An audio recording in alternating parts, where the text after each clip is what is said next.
Welcome to today's Data Talk, Housing Supply Challenges and Solutions, and I thank you very much for joining our webcast.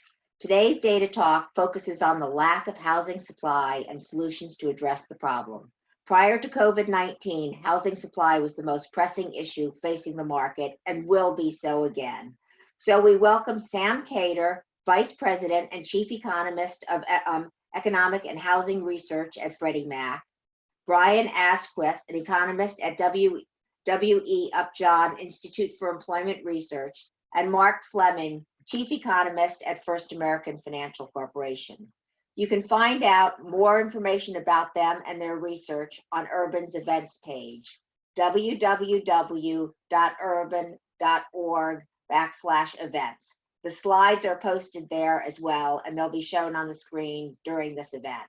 Sam will discuss filtering and show that higher income people in cities with limited housing supply often gravitate toward aging homes. Brian will examine rent-controlled homes in San Francisco and show that housing supply decreases in the medium term when local demand increases. And Mark Fleming will discuss these findings as well as some of his own work.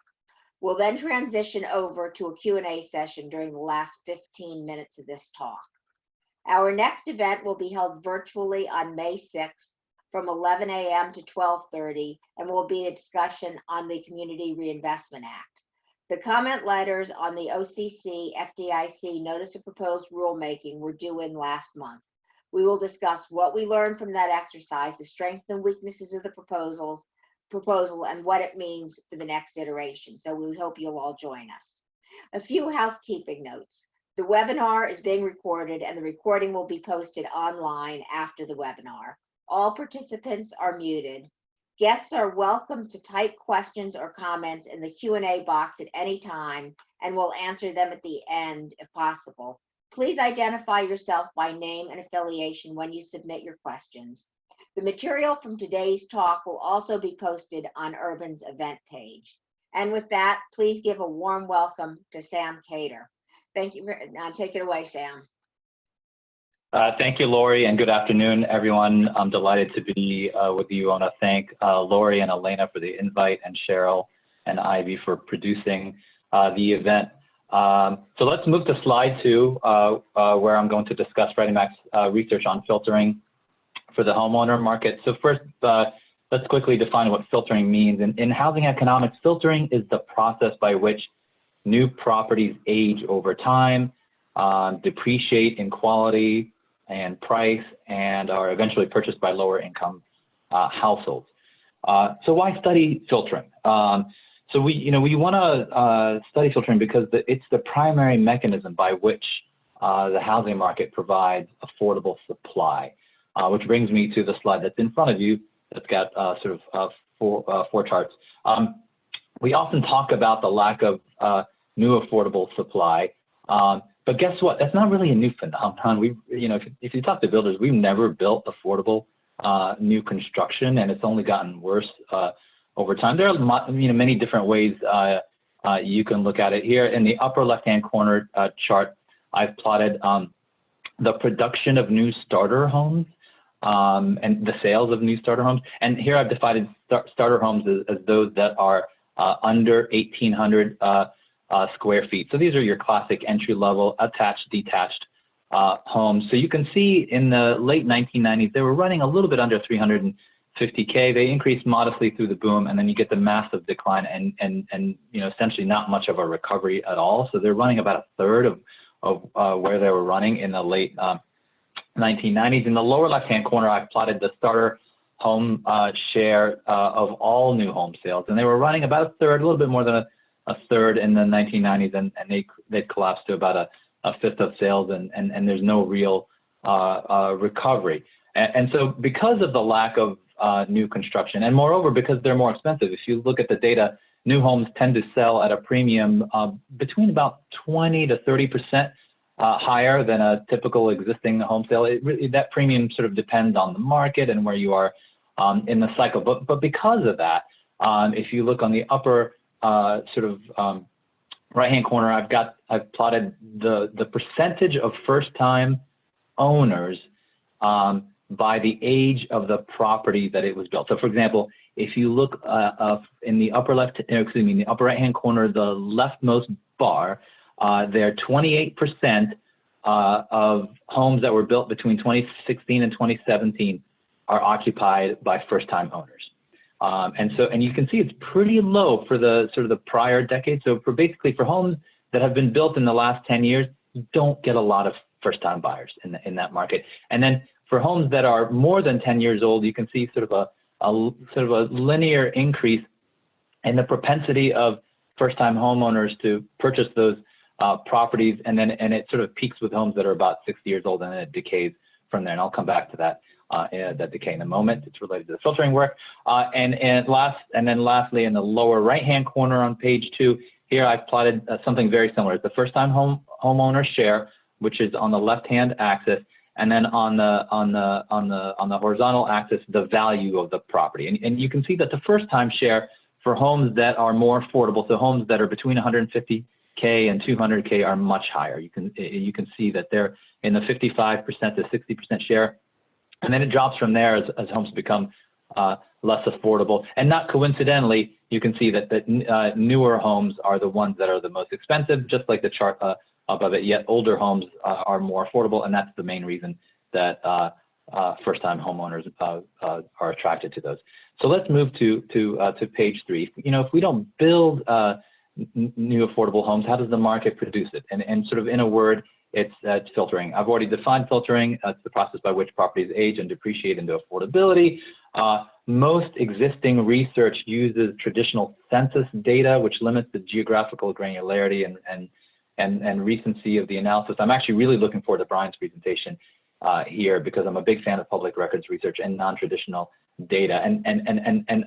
We are using here non-traditional data set. We're using Freddie Mac internal data to extend prior research, which heavily focused using census data, with a focus on metro level data and within metro level data. And I've plotted out a few conclusions that you can see on your screen. Historically, homes have filtered down by 40 basis points, or 0.4% per year. So in other words, as a new home ages over time, the typical homeowner will have, for each year that passes, income that is 0.4% lower than the prior year.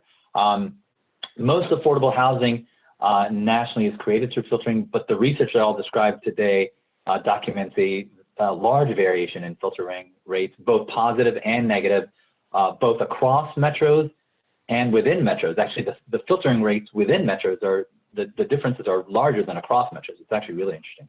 And so this will give us the first sort of look to our knowledge about filtering, not only at the metro level, but within metro levels at sort of local neighborhood levels. And the analysis contributes to our understanding of filtering by demonstrating the variety of filtering rates, and it finds very strong geographic and temporal variation. And then we even document the existence of upward reverse income filtering, where you get higher home price growth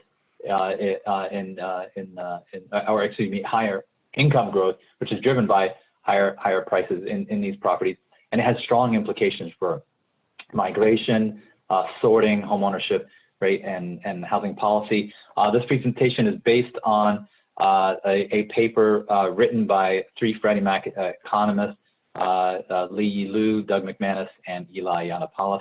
I will post the paper to my Twitter at the Sam Khater after we are done, or you can find it on the Social Science Research Network. If you just Google SSRN and filtering, you should show it.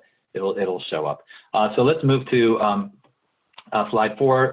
The data and the method. I'll go quickly because I'm already going slower. So we're using owner-occupied 1-unit purchase mortgages funded by Freddie Mac.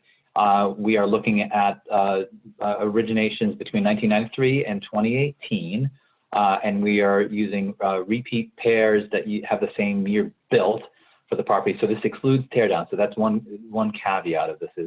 Unfortunately, it includes teardowns just because they're hard to identify. And so the method is we calculate a repeat income for the same property as it transacts over time since the time it was built. So for those of you who use repeat home price indices, it's very similar to that, but we're just using income instead of price. So to give you an example, if a home is built and sold in 2000 with 120K annual income, and then that home sells again in 2018 to someone with a 90K income, it means that the annual filtering rate for that property is 1.6%. For the rest of the deck that I'm going to be presenting, I'm going to be showing the repeat income index, which shows the estimated income ratio of new occupants relative to original occupants for each property age. So let's move to slide 5. So kind of the headline from this is incomes filter down about 0.4%, or 16% for a 40-year-old home. And so the left-hand axis here is where we plot the repeat income index, and it's the cumulative change in the income as the property ages. The axis on the bottom is the age of the property. It begins at 1, meaning a home is 1 year old, and it depreciates over time. So it kind of hits its kind of peak depreciation age between about 40 and 60 years of age. In the U.S., the typical home is a little bit over 40 years of age. So it's sort of in that sweet spot of depreciation for the stock as a whole. Notice what's really interesting is how they begin to sort of reverse filter back up as homes get older. Now this distribution is known in the literature and was described by Stuart Rosenthal a few years ago. Moving to slide 6, what's new is where we break it out by metro area. So here I plotted the same exact chart that you just saw, but I'm showing it by metro area. And so you can clearly see Detroit and Chicago where you get downward filtering. So meaning homes, there's plenty of supply in these markets, mostly because they are weaker Midwestern markets with, particularly in Detroit, much weaker demand. So for example, what this implies is that real incomes decrease by, after 40 years, they decrease by about 35% for Detroit and about 24% for Chicago. If you look at the other side of the distribution, LA and DC, real incomes have increased 15% for LA and 12% in DC. So the key takeaway and key point from this is most housing is created through, most affordable housing is created through filtering, but filtering is less effective in metros like DC and LA. And unfortunately, many other markets are becoming more like DC and LA. So the key question then going forward is, if there is upward filtering, where are lower and middle income households going? And I would definitely include middle income households in this, because I think the issue of the lack of affordable housing is really hitting middle income households squarely in the back today. Moving to slide 7, here I've plotted, the markets that are filtering down the most on the left-hand chart. So you've got markets like Topeka, Macon, Fort Wayne, where you've got real incomes that decline. So here I've plotted it on an annual basis, but if you do it on a cumulative basis over 40 years, you've got real incomes declining well over 40% in some of these markets over 40 years. In the middle chart, it's the exact opposite. So you see markets, mostly California, and Mark will talk about that, California and sort of West Coast markets where real incomes increase by 20 to 35% over 40 years.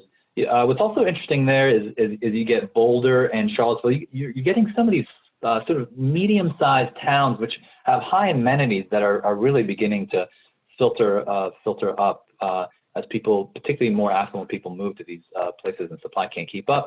Midland is kind of the outlier in this. Midland, Texas, it's a small to medium-sized town in West Texas in the Permian Basin. And the reason you get the filtering up there is it's the most oil concentrated in terms of employment city in the U.S. Odessa, Texas is also sort of right up there in terms of the amount of oil concentration. So that's why you get the upward filtering there. It's a one industry town, and that had been doing well until recently. So on the right-hand chart, I've taken these same markets and just taken a look at the per capita single-family construction permits, and you can clearly see sort of what's driving the downward filtering in the green line there in these markets. In that you get more supply, and very simply you get more filtering. Conversely, in the markets that are filtering down the least, you're getting much lower per capita rates of construction on par with a quarter on a per capita basis of what you're seeing in some of these other Midwestern towns. So quickly, moving to page 8 here, I plotted the map of where some of the areas that are upward, that are filtering upward or have the least amount of downward filtering. They're the areas in red. They are mostly in the northwest, or excuse me, in the northeast corridor, southeast coastal markets, western coastal markets, and more recently emerging in what I call some of the open west markets. So Texas, we already mentioned Midland. Austin is another one. Austin's really interesting because it's an elastic market, meaning there is supply is responsive to higher prices, but it's just not keeping up. And that's my main concern. I think these affordability issues are really moving into the interior parts of the U.S., particularly in some of these interior Western markets, like in Austin, like a Denver, which you see on your screen, and Boulder, and also you see Utah, Salt Lake City there.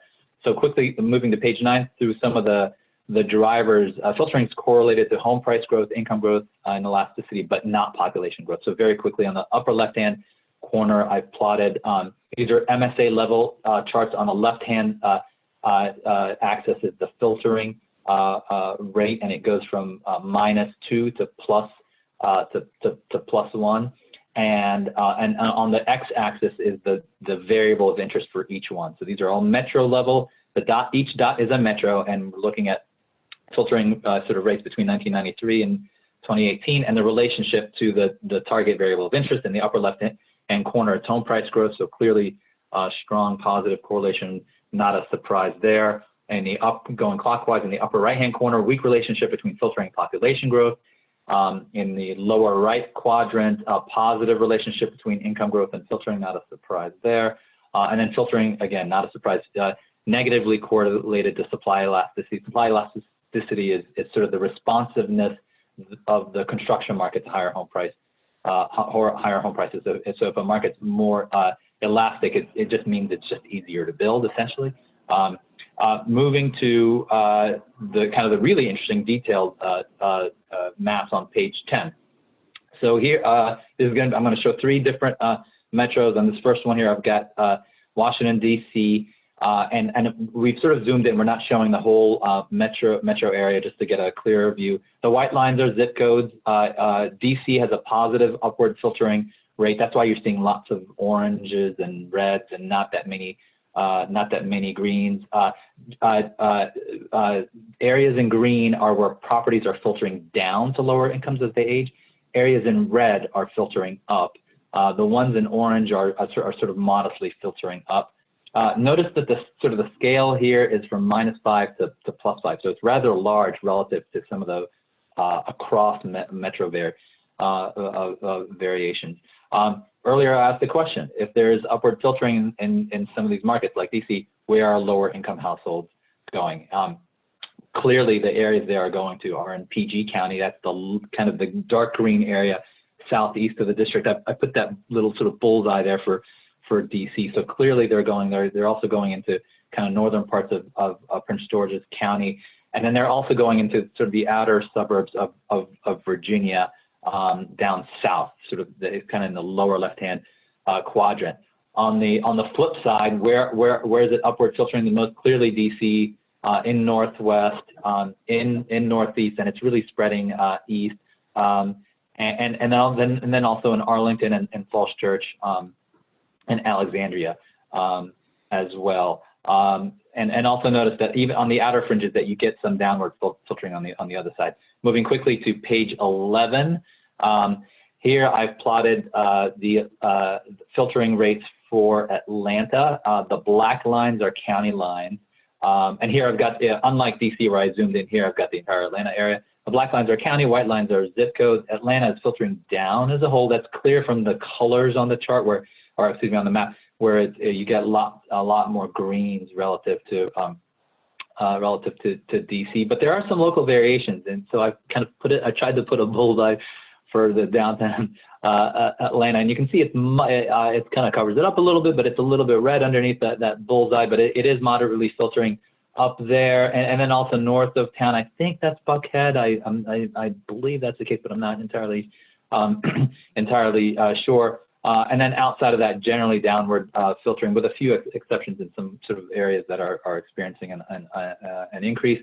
Moving to page 12, here I've plotted the same sort of filtering map for the city of Chicago. I put a bullseye on sort of where the metro, or excuse me, the downtown area is. Chicago's filtering down more than Atlanta. But there is, again, variation, just like the other cities. Downtown and west of the city, you can see you've got less downward filtering, or even some filtering up. I was in Chicago a few months back, and I was just shocked at what I saw downtown in terms of the new construction and the really high-end stuff that was going up sort of west of a little bit west of the city. Moving to slide 13, this is a little bit of a complicated sort of matrix map. And so what we did here is we tried to standardize, as we've seen with some of these metros, each MSA has sort of a unique and complex pattern of average kind of home price changes and filtering rates. And we wanted a method or a way to standardize the view across metros in a way that that sort of combines large expansive metros like a Houston and with a sort of more compact ones like a Charlottesville, Virginia, for example, where UVA is located. So here we pooled home price data. I've got kind of two charts, one that's on your screen. This is on page 13, and then I've got another one, similar one on page 14 for filtering. So the one on your screen on page 13 is for home prices, and we've pooled home prices for 26 MSAs where we standardize the latitude and longitude to lie within the unit square in Cartesian space. So this allows us to compare the same different metros along the same scale. We can combine, like I said before, combine sort of large and medium MSAs. Notice the range goes from -5 to 0.5. So we zoomed in on the city. And we're only capturing about a quarter of the view. If we had zoomed out, then that red dot would be sort of quite a bit smaller. The way you read this legend is the entire matrix plots prices in each of these sort of dot matrices that you see in front of you relative to MSA home price increases. So 0 on the legend means it's basically on average relative to the MSA. Red means it's growing above the MSA. Green means you're still getting home price growth, but it's below the MSA average. And so you can clearly see that within the city center, you're getting a home price appreciation of a 1% annual rate or higher. To give you a sense of the scale of sort of the city center in DC, it's about plus or minus 6 miles of the city center. So that is pretty much the District of Columbia, north and east of DC, downtown DC. On the west, that would include Arlington, Alexandria, and parts of East Falls Church. So that gives you a sense of at least DC, kind of where that is, where that red plume is. Taking a look at the next slide, and I'm kind of in the home stretch here. On page 14, plotted the same exact chart, same sort of legend and same spatial orientation, but instead of home prices, we're plotting the filtering rate.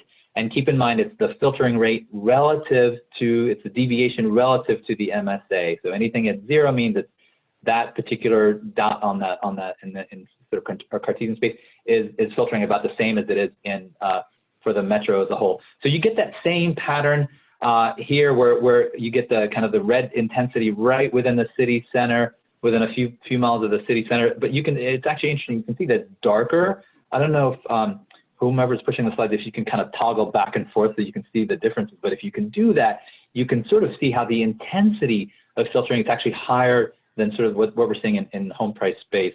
And what's also interesting is you get a little bit of more filtering in some. You can see in some sort of these interior suburban markets, call them second or third ring, inner suburban ring markets. But what's also really interesting, and I don't know enough about this, is you get this darker green phenomenon to the east and basically east of the city. And I've read in the past before, it's hard for me to confirm it, but that in some of these, often in sort of development, you get kind of the housing, it tends to be, or kind of less affluent people tend to sort to places in the eastern part of the city because of the sort of the prevailing winds that move west to east and carry pollution from west to east through a city, and so the kind of the eastern portion gets the worst of it, and so you know, not a surprise you get kind of lower income folks there and downward filtering there. So moving to slide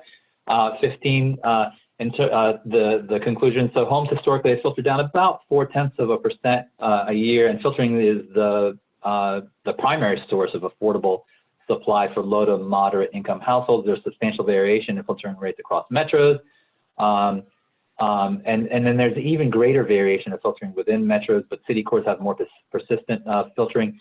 And really, for me, what's really interesting is the variability of filtering rates across and within metros has implications for migration, sorting, home ownership, and housing policy. I think this is a big deal because the lack of supply is a major driver of higher home prices and sort of this reverse filtering over time. And these impacts include, you know, they vary, but you know, lower household formations for young people. For example, if you look at, you know, we recently looked on our team at the percentage of young persons, meaning those between 23 and 25 that live with their parents. As of 1970, that was about 17%. Today, it's about a third. And it did not decline at all in the last expansion. You can only imagine, I mean, this is a conversation we're having internally, you can only imagine what's going to happen with a current recession right now and a massive slowdown in household growth and a potential contraction for certain segments. Other impacts due to the lack of supply include larger number of renters scrambling for smaller number of homes to purchase due to the lack of supply. In 1982, there were about 10 renters for every home for sale. Today, it's about 25. So that means that entry-level prices will rise at a higher clip. This has happened historically over time, where lower-end home prices appreciate at a twice the rate as higher home, as sort of more higher tier home prices. This phenomenon of much higher home prices in the lower tier of homes will drive renters, first-time buyers, and lower income households further out in metro areas or even out of the entire area. This is very similar to what you see in European cities where the less affluent sort to live in the suburbs. And I think that's what's happening. You know, there's sort of Europeanization of American cities where I think you're really seeing that in many markets where you're getting a sorting effect and people are getting priced out, and those persons tend to be lower, and I would argue increasingly more even middle income renters and homeowners that are getting pushed out to the suburbs. And really from a big picture, I mean, you know, these are big social implications, but it also has very strong implications for economic growth because the lack of supply causes lower economic growth because people cannot move to the areas that are most productive. Enrico Moretti's estimated that the lack of supply causes the economy to be 10% smaller than it would be otherwise. It seems like a huge outcome, but I'm a believer that it is causing economic growth to be slower. So I've spoken a lot. Let me stop here and thank you for your time, and I'll turn it back over to Lori. Lori? Thank you.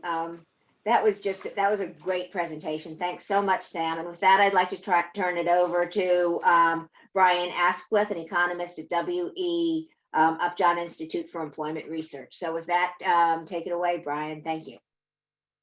Thank you, Lori. I want to thank you and the team at the Urban Institute for this really wonderful opportunity. I've been a long time admirer. So my talk is about using property records in housing research and be a sort of a demonstration from some research I've done on evictions under my control. Okay, great.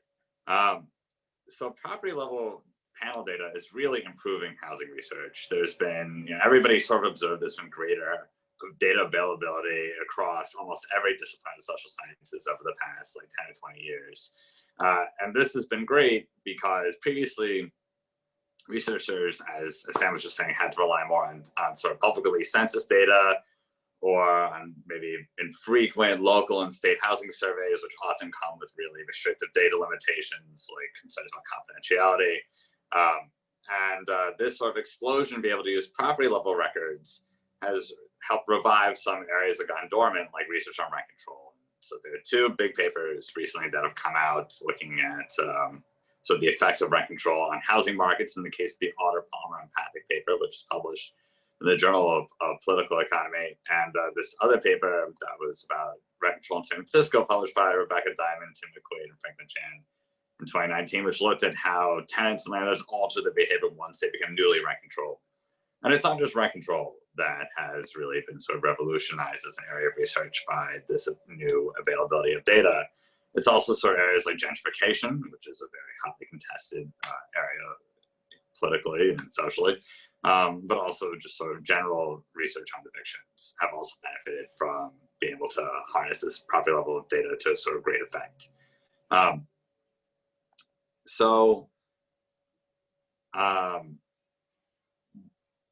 Well, I think I accidentally skipped a slide here. Can you help me go back one? Thank you. So just to give sort of an idea of like the framing of my talk here, I'm going to be talking about overcoming the challenge of working with property records by means of my own paper that it was examining eviction patterns under rent control in San Francisco, where I did take advantage of this new availability of property level records and sort of had to work through a couple of different problems in order to sort of study the research question I wanted. And my basic research question was, how do controlled landlords change their housing supply in response to changes in market rents? So most of the existing empirical papers on US rent control, as I was sort of just alluding to, have exploited sort of one-off events and changes in rent control, where it was either added in the case of San Francisco in 1994 or removed in the case of Eastern Massachusetts, also in the early 90s, from a lot of buildings at once. But this paper's chief contribution is to use credible variation to look at supply dynamics within the control system. Because the truth is that most rent control systems are not going anywhere. Most of the ones, with the exception of Oregon, which is recently imposed last year, have been around for at least 40 years, if not more. They're well entrenched in cities. But now there's been sort of growing interest in rent control among policymakers, at least before the COVID crisis. There's a lot more information that needs to be provided by researchers on just sort of what the dynamics of the housing supply are in a mature controlled system. Let's see. Okay. So just to explain a little bit more about why you might be wondering why the housing supply dynamics of rent control would be sort of different than what you would see in an uncontrolled market. The reason is because modern rent control regimes are trying to guarantee two things at once. They're trying to guarantee secure housing, and they mostly are doing this via automatic lease renewals with restrictions on evictions, as we'll talk about a little bit more in a minute. And they try to guarantee affordable rents, mostly via annual rent increase caps. So the landlord is in effect restricted from increasing rents over some base by more than like a couple of percent. Now, policymakers are aware that there are pitfalls with trying to accomplish both goals at once. Namely that you, for example, you can't just outright ban evictions even if you want to make housing perfectly secure, because then you create a severe moral hazard problem, right? Like you might just like refuse to pay rent or tear up the place, all sorts of problems would emerge. So landlords are still allowed to evict for just cause. And this is true in all the major cities of rent control, West Coast or East Coast. They also want landlords to realize some return on their holdings so that rent control does not become synonymous to substandard. And the chief way that they go about doing that are sort of twofold. One, they have those annual rent increases that I did mention. They do allow some rents to go up in a very gradual way. And the other important mechanism is called vacancy decontrol. The basic idea is that once a tenant leaves the unit, landlords are given some freedom to negotiate a new base rent, potentially much higher base rent with a new tenant. And in DC and in New York, there are restrictions on how much higher the new base rent can be after the old tenant leaves.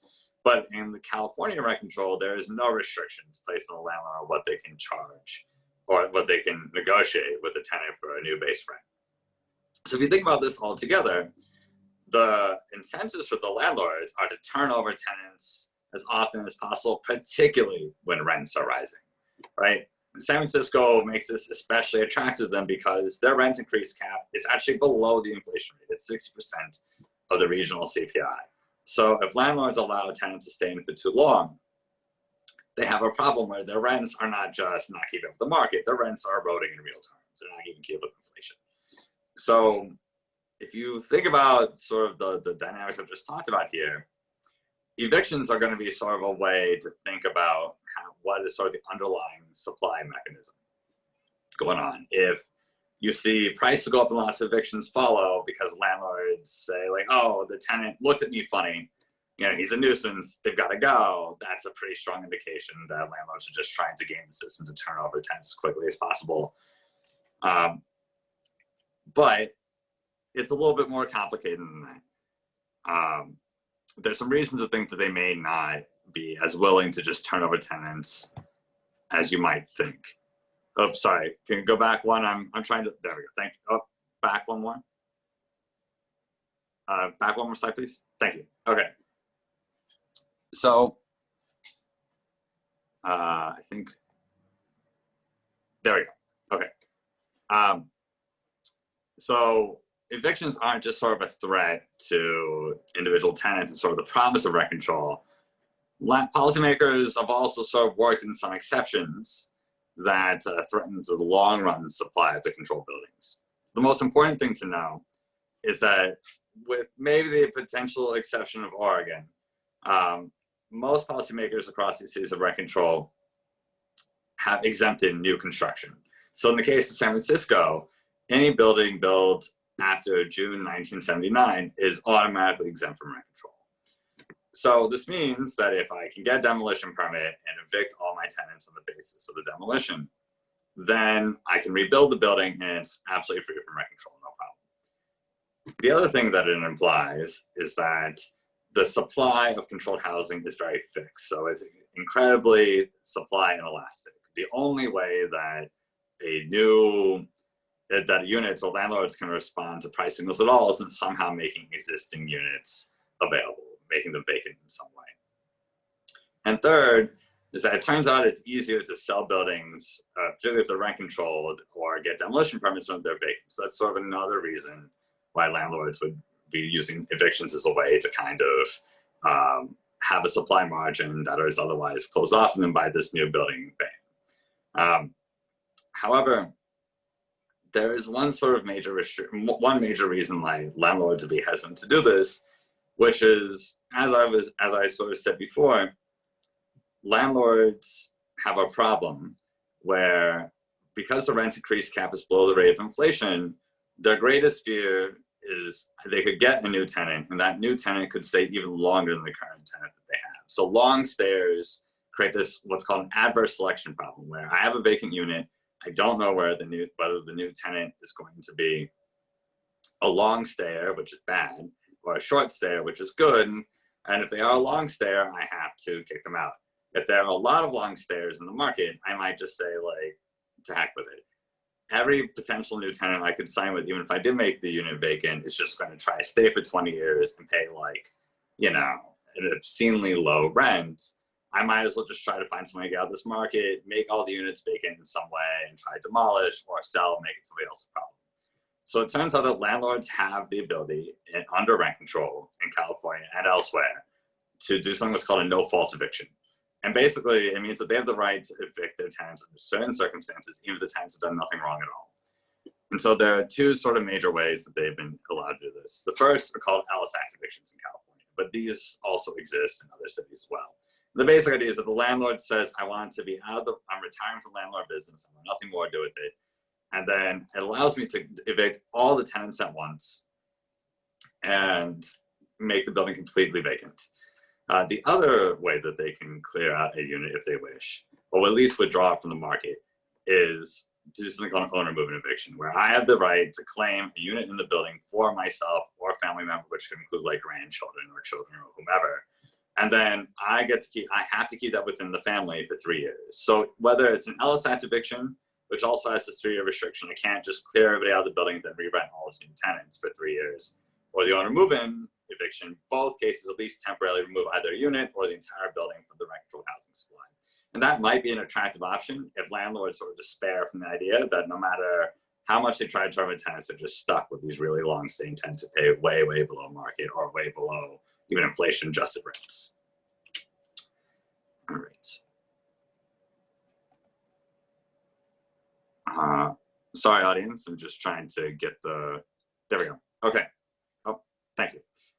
So now that I've kind of framed the research question, let me talk a little bit about the data I had to put together to study this question. First off, I started with the property data. This is fundamentally a paper about housing supply, so I needed information on the buildings themselves.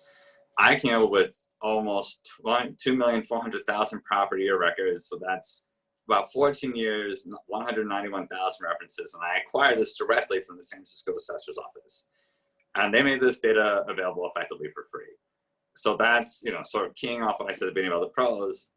Acquiring the data was not the hard part, unlike having to do, say, administrative records with, person level research. Further, I was able to get from the city, from other departments in the city, information about the building. So building permits, demolition permits, repairs, certificates of occupancy for new buildings, it was like when they were officially certified as new. And this information is all very useful because while for most things that you'd want to do with property level data, you'd have to merge on address, it turns out that if you're doing this kind of research just within one city, most of the time, city records even from other departments have unique identifiers called assessors, parcel numbers, APNs, that allow you to do sort of that administrative level, unique ID level linkage that you get to do with sort of other data sets. So that is something that you can look to do that will make your life a little bit easier to avoid having to try to merge on the address field. Unfortunately, when I wanted to bring in the eviction data, even though I did get evictions from controlled buildings from the city, these eviction records did not have that sort of unique parcel number, number which serves as sort of a unique ID. And so this I had to do as a merge on addresses and sort of a collaboration between myself and another researcher at UC Berkeley. Similarly, when I wanted to get evictions from uncontrolled buildings, I had to get those from court filings, where it literally was me paying a team of people to troll through about 40,000 different court filings to find addresses that I can match to known uncontrolled properties. So either way, this is an incredibly painful thing to do. And there are some things that you can do to make this process easier, certain state of functions or functions in other programs that are good at matching on names, but ultimately, there's just sort of no way around that if you find yourself in a position having to merge an address, to expect a little bit of pain and for it to be quite a time-consuming part of the whole research process. Okay, so giving you some idea of what makes the rank control question easy, and to give you some idea of the data set that I'm using, let me talk a little bit about how I'm going to be testing my hypothesis about whether landlords increase or decrease the housing supply via these evictions. So first I'm going to look at fault evictions, right? And so the idea would be that like prices go up, landlords increase their usage of these at-fault evictions as a bid to sort of increase their vacancy rate by tacitly evicting individual tenants. However, if you expect that, if you're basically expecting that the control market functions like a normal market, you would expect these to go up when prices go up. It's basically the idea. Then the no-fault evictions I just mentioned be all my evictions, owner movement evictions to clear out one unit, or the LSAT evictions to clear out the entire building. And if these go up, it indicates that landlords are withdrawing supply. So prices go up, landlords kind of fear, oh my gosh, now with prices going up, landlords are going to want to stay even longer than they did previously. So it's just better to get out of the controlled housing market altogether. So this is sort of a nice way to sort of compare and contrast which way I think the market might be moving in response to price change. Lastly, I look at repair permits and sort of like the housing quality, housing maintenance sense. And the idea is that it's not just sort of the total supply of housing that matters, it also matters for sort of the housing quality. We're interested in that. And so the willingness to sort of increase or maintain your property when prices increase is also an important consideration. Under rent control, because several studies have found that because the city is sort of artificially depressing your returns, the controlled housing stock tends to be more poorly maintained than the uncontrolled housing stock. So now the question is, how do I test this hypothesis? And I'm going to employ a whole new data set that I introduced to the literature that allows me to sort of do a building by building comparison of who did or did not experience a free market rent increase. And I do that by taking advantage of the Google buses, which you see here. So these Google buses, which were surrounded by protesters that were not popular in San Francisco, are a series of shuttles set up by the city to take people from wherever they were choosing to live in San Francisco all the way down to Silicon Valley, which is about 50 miles away. So it's a long commute. And these shuttles have free Wi-Fi on board. They offer champagne on Fridays. Like, they're a nice transit amenity. So the idea is that, like, once these shuttle stops go in, Google employees, other tech employees, it's not just Google brand, these shuttles will want to live closer to them. So the idea is shuttle goes in, local demand should go up in one corner, but maybe not a couple blocks over. And then I'm able to compare how the controlled landlords responded, who did or did not were in sort of, who were or were not in close proximity to these buses. Now, the main problem that I had here is that the shuttles aren't randomly assigned. So in some ways it was sort of a limited natural experiment. And it raised this bedroom endogeneity bias. Like, maybe the shuttles were only going to go in to somewhat cheaper parts of the city, because that's where the tech employees wanted to live, to be hipsters. And then it would appear like the shuttles weren't really raising prices very much and kind of like skew my entire results.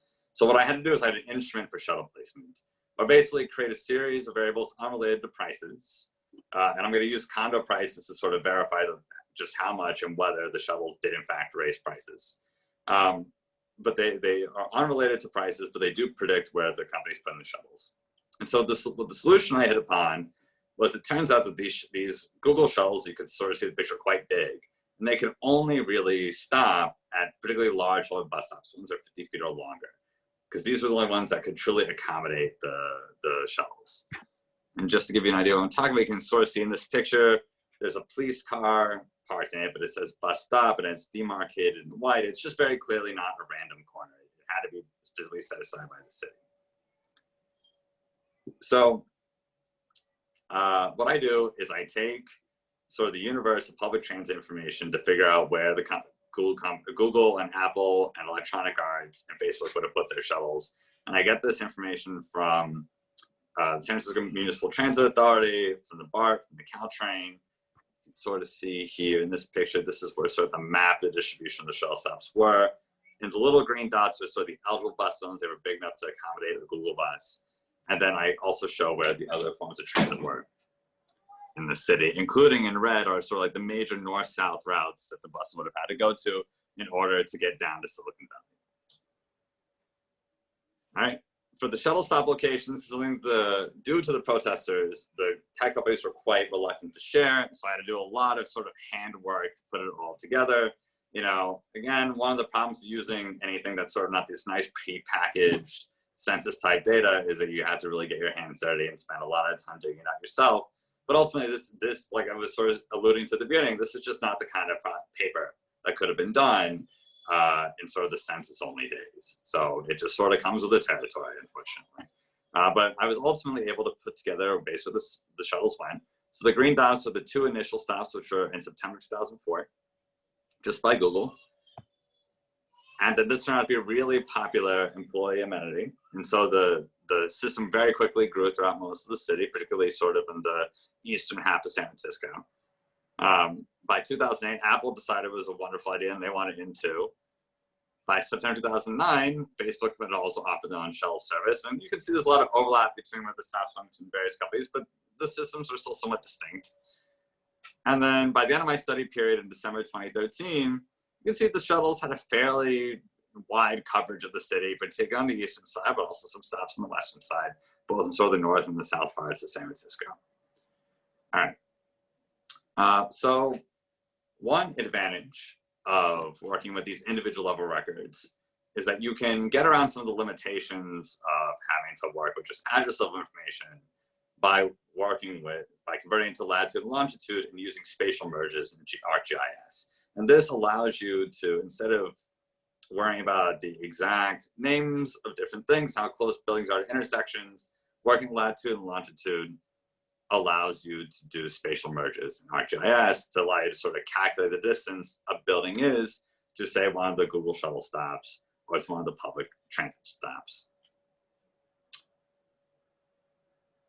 And so just this last slide here is to kind of give a very aggregated idea of how well the Google bus system and the public transit sort of correlates with where the rent control buildings are.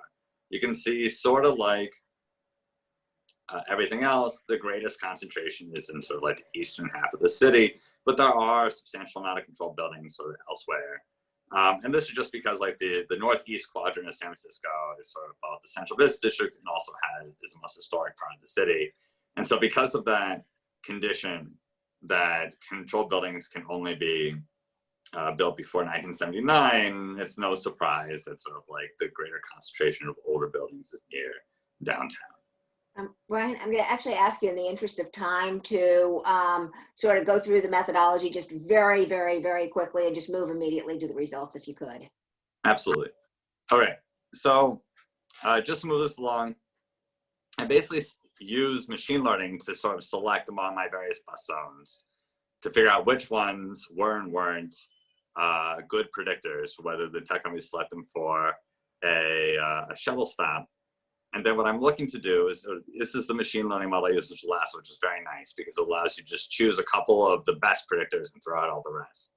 And then the way I measure how close you were to a shuttle is just to say, I'm interested in how close you were within kilometers to near a shuttle stop, out to an outer perimeter of about two kilometers. So I artificially set everything outside that to 0, which seems pretty reasonable, and then just measure everything within on that basis.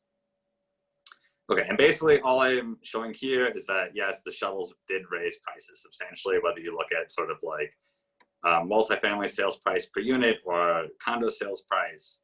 The highest annual rent allowable increase is 2.7%, and no matter what way I look at this, I get above 2.7%. So in other words, there's the shuttles cost some increase in prices that was unrealizable under the San Francisco system. All right, and so then this is the equation I use to estimate my effect. I won't go into for a little bit more right now. I'm just going to go straight to the results. And basically what I find here is I look at all the buildings and I see that landlords, perhaps surprising depending on what your priors were, are more likely to actually try to do one of these owner move-in evictions when prices go up.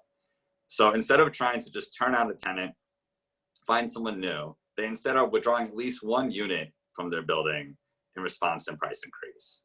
This kind of maybe suggests that like price increases, instead of being a boon for controlled landlords, are instead something that they worry about because they're concerned that high prices just make tenants want to stay longer. So they start getting worried about clearing people out. And I find no evidence that they try to increase sort of the housing quality by increasing their maintenance via repairs. Just to see if there are any differences between large or small buildings, it seems that larger landlords are less inclined to withdraw from the housing market, seeing how there's like a decline in the Ellison Act evictions. And if you add the two coefficients for the at faults, it basically comes to 0. So very large buildings just basically don't seem to control their housing increase or change their housing supply at all when prices increase. For the smallest buildings, there's some evidence here. The smallest landlords just withdraw from the housing market altogether. They withdraw both units. And this is simply because like small landlords just don't have the resources to properly screen tenants the way that maybe larger landlords do. So they just simply choose to elect to withdraw from the housing market altogether when prices increase. So my big takeaway here is that you might have hoped that like rent control could be designed in such a way to at least maintain this basic relationship between supply and demand. And I find no evidence that that's true. In fact, maybe the opposite evidence that supply, at least medium-term supply, decrease when rents increase.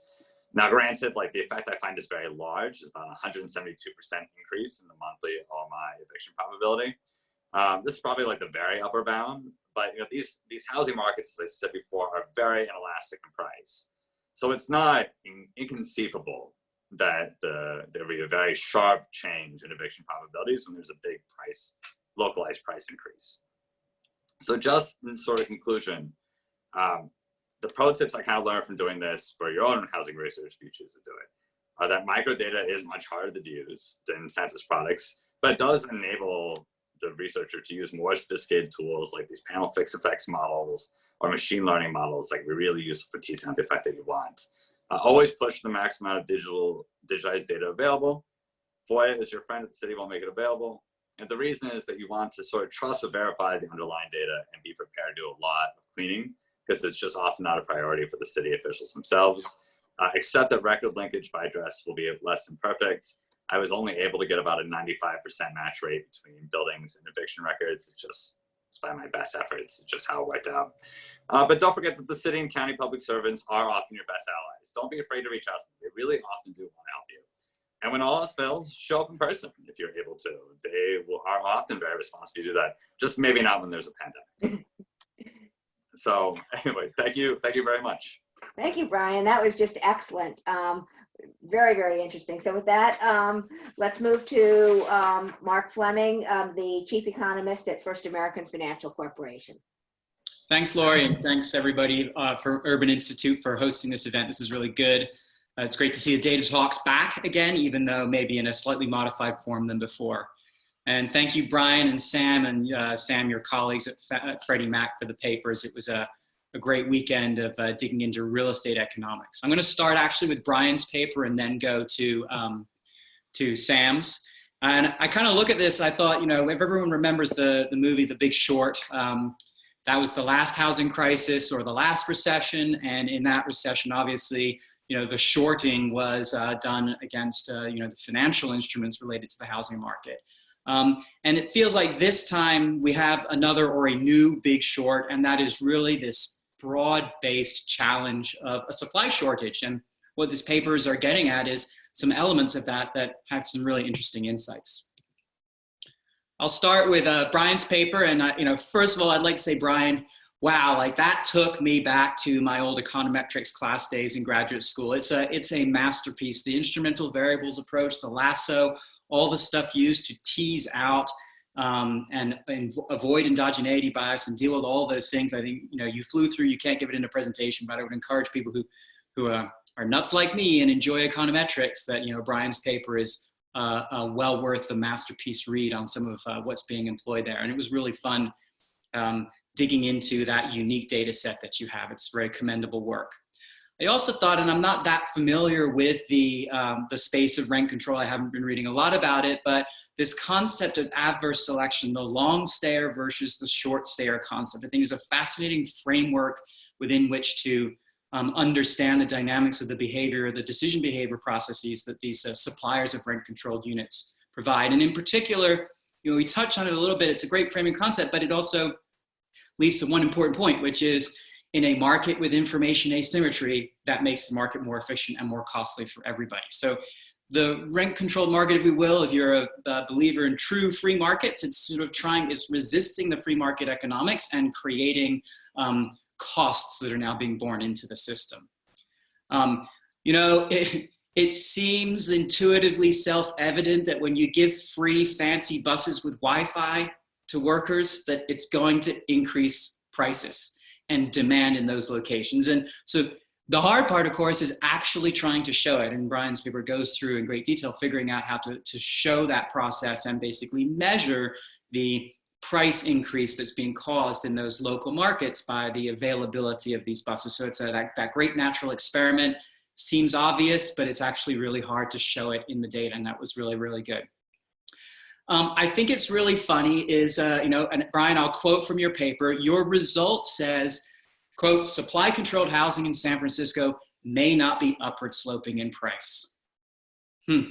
That's economic speak. For what we really want to say is rising prices incent reduction in the supply of affordable housing. Plain and simple. Oh, and by the way, it's done through eviction. So here's the challenge. You've shown that, in fact, when you're trying to provide something you're trying to provide is actually disincenting the provision of exactly what you're trying to provide. Again, to quote Brian, highlights that the supply side consequences of constraining landlords from being able to use price is not good. In English, we're impeding the market with regulatory control, and that ends up hurting exactly who the regulation is trying to help. It really makes me wonder who those new market entrants are, who are socioeconomically the cause of the price shock in the first place and creating this supply reduction of affordable housing. And that's, I think, the perfect transition to Sam's paper and his Freddie Mac colleagues around filtering. I love the repeat income model. Of course, I'm a huge fan. I've built multiple repeat house price models with repeat sales on prices. So this made absolute intuitive sense to me that we should do this concept of repeat income. And that's a great approach In addition to the classic specification with these dummy variables of the 1 and the -1 for the 2 time points of the sales, I thought it was really unique that they also have 2 other versions, which is the simplifying trend model. So you basically make a age trend instead of the dummies, so you can get down into lower geographies and build out that geographic benefit, which I think is really one of the strong suits of the Freddie Mac paper. And the idea of this really detailed local polynomial regression, even within the MSA, then further drill in to what's going on in all those zip codes. And like using those techniques with this repeat income model is what's really helped to separate and drive the ability to understand filtering down to that sort of micro market level. And that to me is clearly one of the most important contributions of this research. It's also, okay, geez, we see that filtering isn't always down. And for some metropolitan areas, such as San Francisco and San Jose, the paper that Brian was working on, it goes up. And in most metro areas, it goes up somewhere. If the metro area itself is down, even in a place like Detroit, there's probably micro markets where it's going up. And that really got me saying, why is filtering not happening in that place? Now, Sam and his colleagues actually have a big structural model. They start to explain that. And no surprise, supply elasticity and prices, which are really tied to each other, are kind of, because prices go up when supply is inelastic, are really the prime driver. Look at San Francisco. I mean, this is a classic supply inelastic market. San Francisco is bounded on 3 sides by water. Let's start with the obvious, right? There are significant regulatory barriers to increasing supply in San Francisco and San Jose and Oakland. We go and read the articles about not in my backyard or yes in my backyard, all these different things. It's a poster child market for this challenge of restricting supply and creates significant barriers. It's also a desirable and growing 21st century employment opportunities place. That's where Google and Facebook and all the places that Brian was mentioning are located. It's a central hub for that type of employment that is attracting a particular type of worker who's usually more educated, higher income. Sam's paper does touch on the term of gentrification, and we talked about it a little bit, but clearly like this concept of gentrification, or more broadly, like people moving in with higher incomes, preventing the filtering, or actually causing an up-filtering paradigm to happen. It's no surprise, therefore, that 6 of the top 10 filtering markets are in California. Add Seattle to that. Yeah, it's like a wetter San Francisco, but it's pretty constrained as well. Boulder, well, there's other things going on there that make it a nice amenity place. And as Sam mentioned, somewhere like Midland, although that might be changing very quickly right now, this is where up-filtering is happening. It's happening because we are unable to build the supply. So in their conclusion, the economic speak is that there is a role for policymakers to adopt policies that would increase the elasticity of supply. In other words, filtering would come about simply by allowing more building. In English, the best housing affordability policy is to build more homes, any homes, at any level. Let the filtering happen, although there are honestly time dynamics to it, but that's our challenge. Which then get me to thinking, well, wait a second, why is this more broadly happening? And this chart shows you the growth in household formation over the last 20 years. Blue line is household formation of owners, and green line is household formation of renters. And so even since the end of the recession, we've formed a ton, millions upon millions of new households. Now, granted, mostly renter, but in the last couple of years, those renting millennial newly formed households have turned into desirous of homeowning rental households. This is your potential first-time homebuyer group, and the pressure on the housing market over the last couple of years, and only likely to continue demographically in the longer run, is for home ownership demand from all of these households that have been formed in recent years. Really is a demographic story of the millennial generation, the largest generation, aging into adulthood, household formation, and ultimately home ownership. Well, on the flip side of that, on the supply side of the market, this is looking at that sort of smoothed out green line is the overall demand. We're basically measuring the increase in households being formed over time. And that doesn't really matter if it's a renter or an owner household, both are the same in this construct. We're just looking for shelter and how much shelter is being built. And then the supply is the blue line is how much we're supplying. And So anytime blue is below green, we're effectively running a annualized deficit of building the housing stock or increasing the housing stock relative to the amount of household formation in that same year. This is actually a chart that Lori, I think, presented years ago. If you remember this, Lori, this is one of my favorites of yours when you were showing this a few years ago and beginning to talk about this problem. Yes, thank you. You're welcome. Out of all those deficits, and of course, you're talking about a housing supply debt that's in the order of millions upon millions of homes. So there's no wonder one of the findings in Sam's paper is that it seems that over time, the dynamics of filtering that used to be more negative, in other words, down filtering used to be happening more, have shifted towards up filtering in recent years. Well, when you restrict the total stock of housing, you have all these millennials aging into housing and home ownership, desiring home ownership, many of them being educated, wanting to work in cities like San Francisco. That puts a lot of pressure on those markets. People are outbidding the next guy and we observe these up-filtering characteristics. So again, it really gets back to, at this juncture, even setting aside the pandemic that we're in right now, but at this longer run juncture, our biggest challenge is simply that we are not providing enough housing stock to serve everyone's needs. And when things are filtered based upon income, it's the affordable housing side that really gets hurt the most.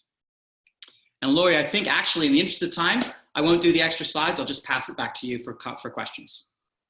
Oh, thank you. Okay, that was three really great, great presentations. Thank you all so much. And Mark, thanks for cutting the time.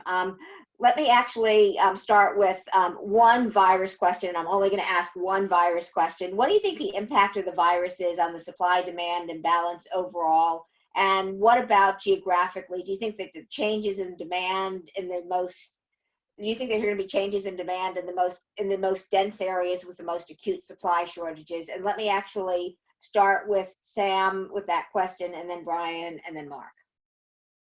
Sure. So thanks, Laurie. So if you look, I think let's break this up into the short term versus long term. If you look at the drop in home sales are down about 40% year over year, but supply is down even more at about 50%.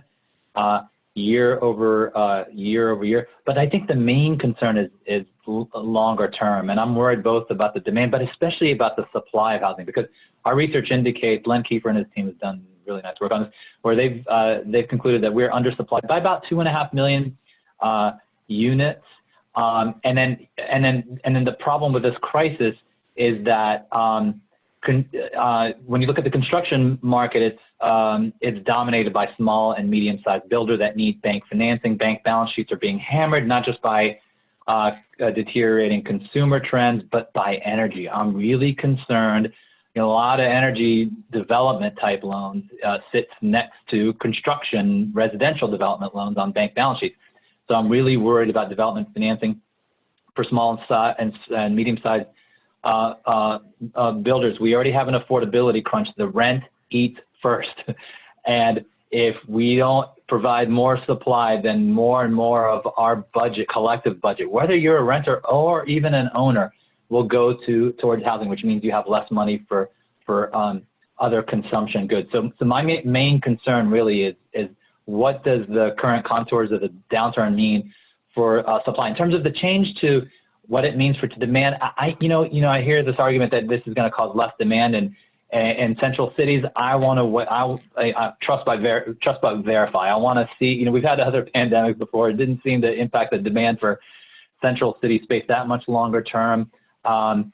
Cities are held together by a variety of forces. I mean, there are many reasons why people don't want to live in a city. It's expensive, it's dirty, it's polluted, all that, but still a lot of people congregate there. So there are many reasons, a lot of it's due to amenities. So there are many reasons why people congregate in cities, and I'm not quite sure if this pandemic will do it. I mean, it depends sort of ultimately how quickly they get the virus, but ultimately I think I have a wait and see approach in terms of demand, but I'm particularly worried about supply in terms of the impact kind of over the medium and longer term. Thank you, Brian. So I'm more worried about the impacts on demand and supply just in specific cities.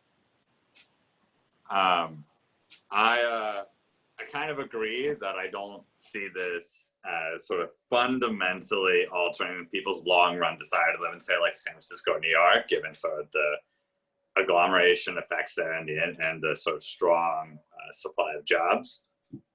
But you can imagine there's some real heterogeneity by region. Like Detroit was already suffering from a fairly bad problem of excess supply relative to its population. You're compounding this with a downturn, and so manufacturing tends to be very pro-cyclical. And then you couple with the fact that Detroit is very hard hit by this virus, which means that unfortunately there's going to be at least, maybe, hopefully in a small way, but nonetheless, extra supply coming to market as sort of these houses get set off through the probate process, or maybe the heir still wants to live in them. At the same time, that demand will probably fall maybe even further. So I think that, this will be a case where it won't sort of impact the rich, so to speak, the rich cities, but it will certainly make sort of hard hit poor cities even worse off. Thank you, Mark. Brian, you gave me a great lead in on for my answer. When we look at unemployment in this recession, that it's disproportionately impacting certain industries, right? Leisure and hospitality, restaurants, bars, hotels. The types of people who work in those industries are generally younger, less educated, lower income. Flip to what characterizes typically home ownership: higher education, higher income, older. And so there's a kind of a bifurcation or duality going on here, in that right now, at least, and there may be contagion into other parts of the employment space, but the initial sort of month's worth of unemployment has been generally hitting what is most likely not homeowners so much as much more disproportionately renters. And so there's that aspect of it. It's really probably more of an issue for landlords of multifamily properties or these rent-controlled units in San Francisco for, does their renter have the ability to continue to make their rent payments, as much as it is necessarily such a huge problem on the home ownership side. And then additionally, on the housing side, we're going into this in much better shape. The amount of equity that homeowners have today is much, much higher than it was going into the last crisis. We don't have the financially dangerous loans like we had before. The fact is that so many people are getting 3.5% or 3% mortgages. Sam was making the point about activity. Refinance activity is still going strong, even despite all the stay-at-home orders. And we're basically, all the existing homeowners are locking in even more favorable rates, which makes things sort of bulwarks us in the housing space against a lot of the damage that might be seen more broadly economically. Thank you very much. Sam, we've got a bunch of questions in terms of what causes a community to, or what causes a city to filter up. So does an uptick in multifamily construction permits, is that correlated with filtering up? What about communities that have eliminated single family zoning? Is it too soon to measure? What about communities that have higher walkability? Does that translate into filtering up? What about public transit access? So pick any of those that you want to answer. That came from a few people. That came from Reginald Black. It came from Ethan Handelman. I just sort of combined their questions. Yes, I'll just go super quickly. I'll add one more. Lydia Lowe asked about elasticity. That's size stays elasticity. It's in the paper. If you can't find it, let me know, or I'll shoot you an email. On the one question on filtering rates and higher concentration of minority, which I thought was really interesting. We have not looked at that specifically. However, if you look at the map, the DC map, you can see that minority neighborhoods in DC are are often upward filtering. But then if you look in PG, they're filtering down. So I think it's more nuanced than that. Reginald Black asked, when a market takes up in multifamily construction, do regions filter up? So we haven't looked at that specifically, but Evan Mass and Brian, who just presented, they've shown some research that shows that nearby rents decline. So he might want to sort of try and take that down. Ethan Handelman's question on elimination of single family zoning. I think it's too early to tell, Ethan. I think that's a great question, but I think and we want to look at that, particularly in Minneapolis and some of these other cities. but it's too early. And in terms of walkability, so so the question is there a relationship between walkability and filtering? We haven't looked at it. My guess is, in the cities probably. It might be hard for us to do that just because at the scale of some of these walkability things or metrics are rather small relative to the scale we're looking at. But that's a good question that we should look into. Lori, let me turn it back to you unless there was another question that I missed. And I may have. No, and then one person said, do we have any indication of the main sources of inelastic, unresponsive supply? And if the supply shortage is so severe, it's preventing affordable housing production and preservation, what solutions should be proposed? Do we need better measures for creating affordable housing in center cities? Actually, we probably just need more housing in center cities, but anyone want to take that? I think we need, I'll start real quick. I think we need more density, and it can be gentle density, as sort of Jenny Schutz calls it, where we don't need these high rises everywhere, right? More 2 to 4s, more garden style apartments, things like that. But to me, I know I saw a quick email I haven't looked at fully, but Reginald Black mentioned he's not feeling this baby build. And I understand the sentiment behind that, but the research clearly shows, and Evan Math, I don't know, Brian, you can talk about it, but Evan Math did some really interesting work at Upjohn that shows that there's sort of a vacancy chain from new construction, that it causes migration it sort of helps low income folks migrate into other areas when there's more supply out there. So I hear you, Reginald, in terms of kind of this sort of the question around this sort of build approach, but and I hear you particularly on the amenities side, because that's sort of the danger. But I think net, more supply usually means more downward filtering to lower to moderate income folks. I'll turn it over to Brian and Mark. Laura, I'd just like to add really quickly to Sam's point about sort of the gentle density. I mean, if we look at many of our Western cities in particular, much of the city is actually more suburban looking than urban looking, right? And that's where we have the opportunity, and it's even not necessarily out west. It's basically their inner suburb cities to New York that are more urban, more suburban looking than urban looking. So it's this idea of going to duplexes and renovating existing row homes into 4 or 5 condo units to increase that supply, to Sam's point. Thank you, Brian. Yeah, I mean, sort of the filtering stuff is more my colleagues' work than mine, but yeah, I think that there's not a contradiction at all in the long run between sort of building new housing, even if it might be designed for sort of the upper part of the market, and then sort of having a long run increased supply that serves both the high and the low end of the market. And I think that the filtering effect, based on what I've seen from Sam's work, from my colleague Evan's work, is very real. But he calculates, if I remember correctly, something on the order that for every 100 new market rate construction units you build, you wind up creating 40 to 50, somewhere in there, new affordable units. In other words, units in more affordable areas that now become vacant because instead of the gentrifiers looking to live in sort of older buildings, they now will move into the new housing that's been sort of built to cater to their demographic. So this isn't to sort of like rule out other public solutions like affordable housing built or public housing built by the government, but the filtering effect is definitely part of the solution and should not be discounted at all. Thank you. I'd like to thank all 3 presenters. You were absolutely wonderful. Mark, Brian, Sam, great job. I'd like to thank all of you who tuned into the webcast. Our next event, again, is on the Community Reinvestment Act on May 6th at 11 a.m. And more information on this can be found at www.urban.org/events. Give us a couple of days to get the information up on this event. But again, thank you very much for everyone tuning in today, and a special thanks to the 3 presenters. Again, fabulous presentations. We really appreciate it. Thank you all very much for tuning in. Thank you. Thank you. Thanks, Lori.